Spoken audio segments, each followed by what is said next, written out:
Pela primeira vez no continente africano, os diretores executivos de gigantes estrangeiros de mineração foram todos presos, no mesmo dia, à mesma hora. Por detrás deste momento histórico esteve um só homem, Ibrahim Traoré, o audaz líder do Burkina Faso. Mas como é que os poderosos chefes das maiores empresas mineiras do mundo acabaram algemados, num país que outrora exploraram sem medo? Como é que um sistema de exploração que durou mais de 50 anos colapsou da noite para o dia?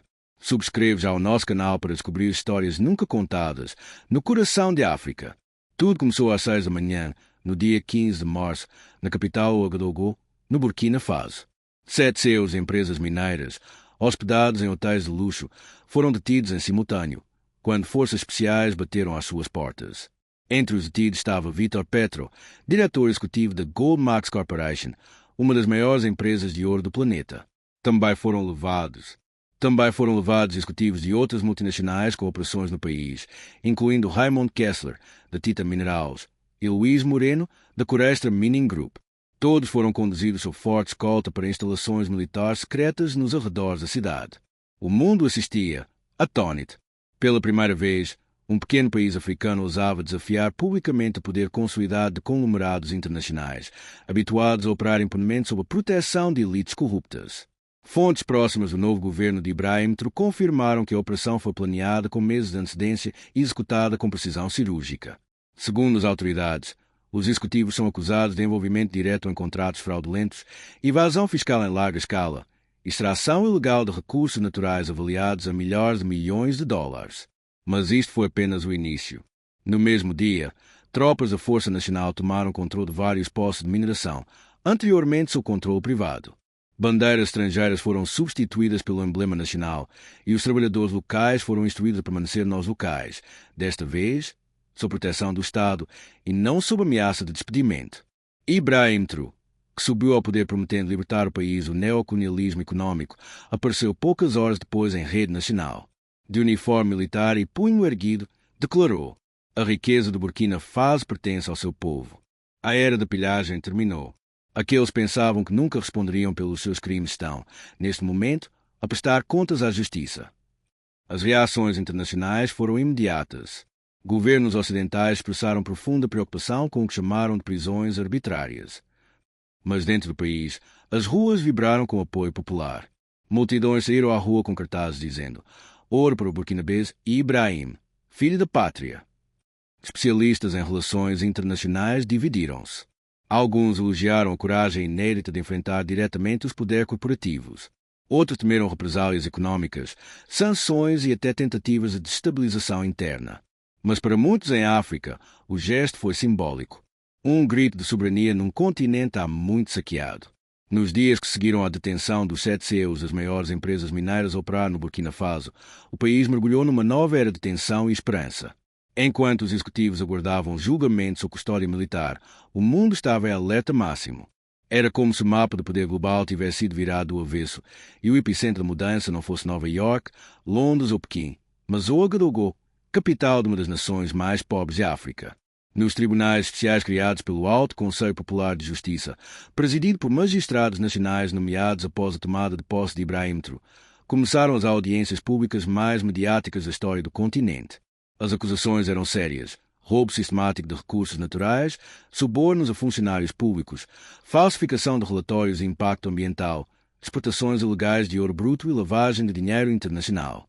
Todos os olhos estavam voltados para a figura central desta operação, Ibrahim Traoré, o líder militar que em menos de 2 anos tinha transformado a política do país.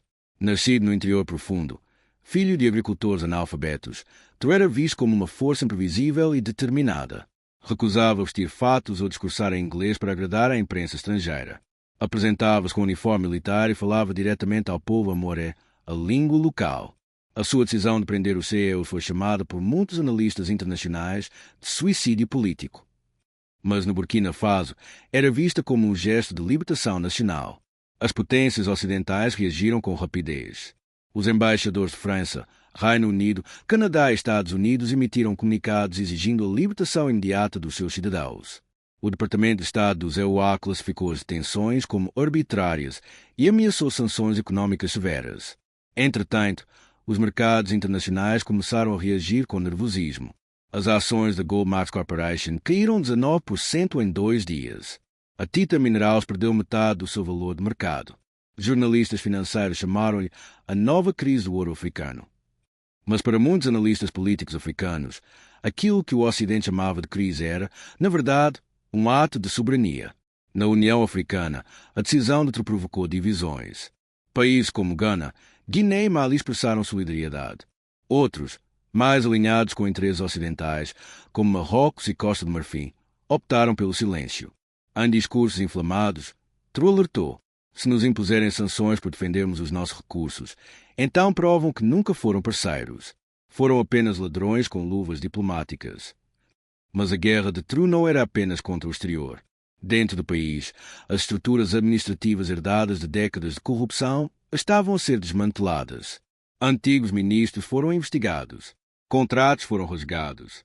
Empresas estatais que tinham sido privatizadas voltaram ao controle público. Nas ruas, os jovens criavam grafitis com a cara de trifrases como ouro para os nossos filhos. Escolas, pela primeira vez em décadas, receberam fundos diretos do Estado.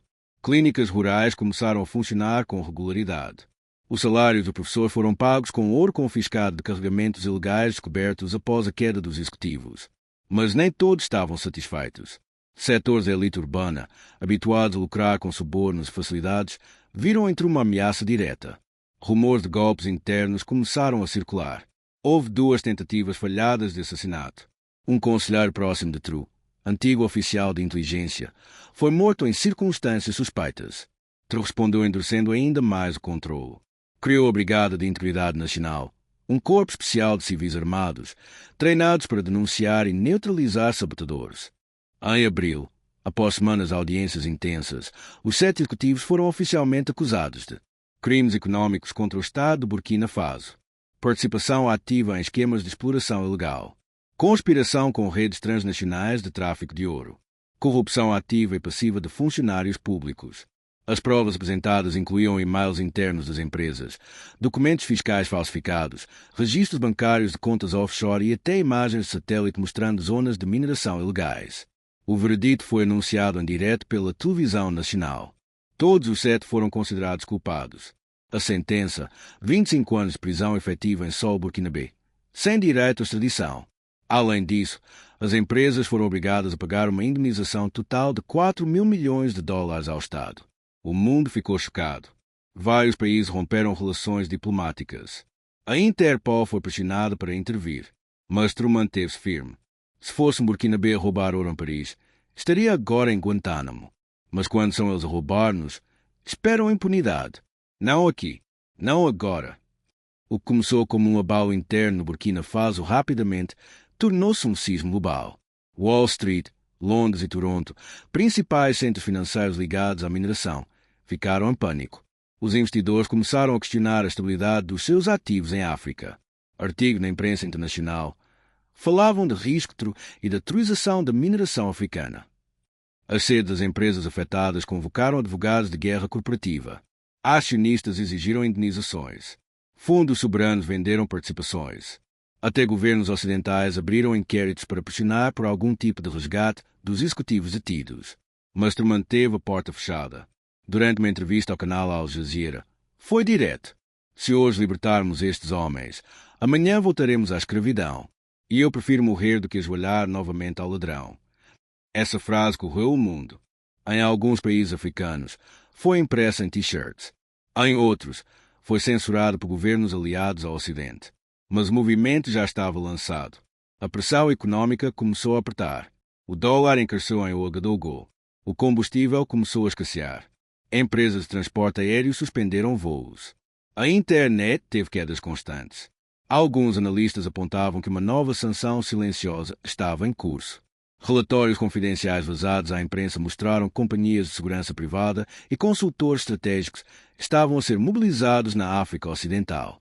Temia-se uma tentativa de desestabilização armada do governo de Trump.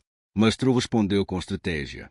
Assinou acordos emergenciais com o Irão, a Turquia e a Rússia. Há menos de 90 dias, o país recebeu combustível subsidiado, armamento leve e técnicos para as minas nacionalizadas. Começou uma verdadeira reorientação geopolítica. Pela primeira vez em décadas, o Burkina Faso estava a funcionar sem depender dos seus antigos parceiros de desenvolvimento. A população sentiu o impacto, mas também a esperança. Programas de educação ambiental foram lançados nas zonas mineiras. Jovens que antes trabalhavam como guias para estrangeiros agora recebiam formação como geólogos, engenheiros e guardas de conservação. Foi lançado o Plano Dourado Nacional, que visava reinvestir 80% das receitas da mineração diretamente em infraestruturas locais, estradas, hospitais, escolas e eletrificação rural. Nos campos, agricultores começaram a receber fertilizantes subsidiados e formação técnica gratuita. Nas universidades, criou-se a Cátedra Ibrahim de Soberania Econômica Africana. Em apenas um ano, o índice de aprovação no ensino médio duplicou. Mas a guerra não era só econômica. Era também ideológica. Outros países começaram a observar e a imitar. No Mali, a juventude exigia auditorias aos contratos com empresas francesas. No Níger, trabalhadores do urânio paralisaram operações exigindo revisão salarial. No Senegal, líderes comunitários reuniram-se com juristas para estudar o modelo jurídico implementado por TRU. O efeito dominó estava em marcha. Chamaram a Primavera Dourada Africana. Ao mesmo tempo, a imagem de TRU dividia o mundo. Para uns, um ditador populista perigoso. Para outros, o primeiro líder africano pós-colonial verdadeiramente livre. Revistas europeias colocaram-no ao lado de líderes como Thomas Sankara e Patrice Lumumba.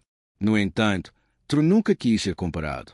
Repetia: não quero ser herói, quero ser agricultor. Mas um agricultor com espingarda, se necessário. 2 anos após as detenções, os executivos continuam presos. A Goldman Sachs Corporation vendeu todas as suas operações em África. A Tita Minerals faliu.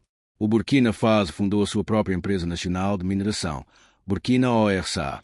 Ibrahim Traoré continua no poder. Recusou alterar a Constituição para se manter indefinidamente. Criou uma frente civil de transição e nomeou uma engenheira de Minas, Aisha Zongo, como sua sucessora prevista para as próximas eleições. O país não é perfeito. Ainda há pobreza. Ainda há corrupção. Mas, pela primeira vez em muito tempo, há orgulho. O mundo já não vê o Burkina Faso como um buraco esquecido no mapa. Agora, vê como o país que algemou os intocáveis. Na escuridão de uma noite quente em Ouagadougou, sem holofotes nem discursos, Ibrahim caminha sozinho pelo pátio do antigo palácio presidencial. O edifício já não é usado como sede de governo. Recusou-se a viver ali. Demasiado mármore para quem veio da lama, disse uma vez. Vive numa casa modesta, ao lado da Academia Militar. Enquanto o país dorme, lê cartas. São milhares. Algumas escritas à mão por crianças das escolas que agora têm teto. Outras de antigos mineiros, agora transformados em supervisores ambientais. Algumas vêm de outros países africanos, palavras de apoio, de admiração, de esperança. Ele não responde a todas, mas lê cada uma e guarda-as. Desde aquele 15 de março, em que os 7 executivos foram detidos, o mundo já não é o mesmo. Não por causa do ouro, nem sequer por causa dos julgamentos, mas por causa de uma ideia que ganhou forma. E se fosse possível dizer basta, e se um país pequeno pudesse ensinar dignidades gigantes? A revolução de Traoré não foi feita com tanques nem com propaganda. Foi feita com decisões simples, mas firmes. Fechou a torneira por onde o país sangrava. Cortou contratos leoninos. Tirou o ouro das mãos de estrangeiros e devolveu ao sol onde nasceu. A mudança não foi apenas legal, foi espiritual.